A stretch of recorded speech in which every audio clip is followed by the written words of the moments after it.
Čau, draugi! Tikko sapratu, ka esmu sācis veidot video, bet tāpat laikā es neesmu uzfilmējis tādu intro video par to, kas tad vispār esmu, ko es daru un kāpēc es veidoju šo kanālu. Tad sāksim ar to, kas es vispār esmu.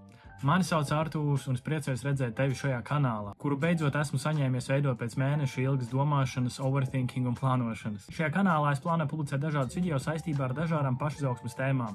Un galvenā doma ir tāda, ka katrs video, ko es plānoju publicēt, ir bāzēts uz manu pašu pieredzi.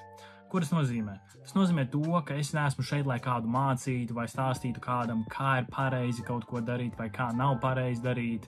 Teiksim tā, es neplānoju būt skolotājs šeit. Es vairāk esmu cilvēks, kurš pats iet cauri šim procesam un rāda vienkārši to, kas ir strādājis man, kas nav strādājis man, ko esmu darījis, ko es neesmu darījis.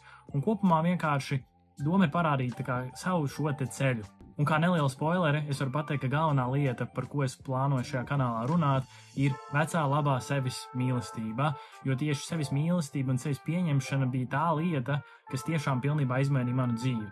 Un es zinu, ka katrs saka, šī lieta izmainīja manu dzīvi vai tā lieta izmainīja manu dzīvi. Un tā ļoti iespējams arī ir, bet šī tieši sevis pieņemšana un sevis mīlestība bija lieta, kas pilnībā izmainīja manu ikdienu. Tāpēc es vēlos dalīties ar to, kas ir strādājis man un kas nav strādājis man, jo es ceru, ka varbūt no manas pieredzes tu varēsi paņemt arī kaut ko noderīgu priekš sevis. Lai vai kā lieki un gari šobrīd neizpildīšu šajā intro video, un tad jau tiekamies nākamajos video, kur runāsim par dažādiem specifiskiem topikiem jau padziļinātāk. Paldies par tavu laiku, priecājos tevi šeit redzēt un tiekamies nākamajos video. Čau!